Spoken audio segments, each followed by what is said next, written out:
استمرارا لتنفيذ مهامها في تأمين وحماية الحدود البحرية والتصدي بكل حسم للمهربين والعناصر الإجرامية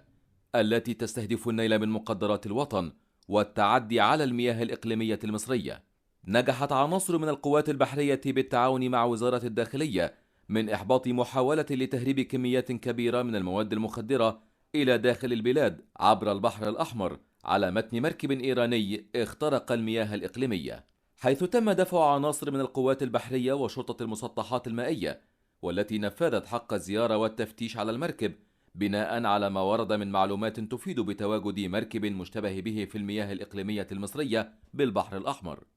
حيث تم العثور على 320 لفافة من المواد المخدرة تزن 170 كيلوغرام. وألقت العناصر القبض على المركب ويدعى أبدان وطاقمها المكون من 7 أفراد يحملون جنسيات إيرانية وهندية وباكستانية،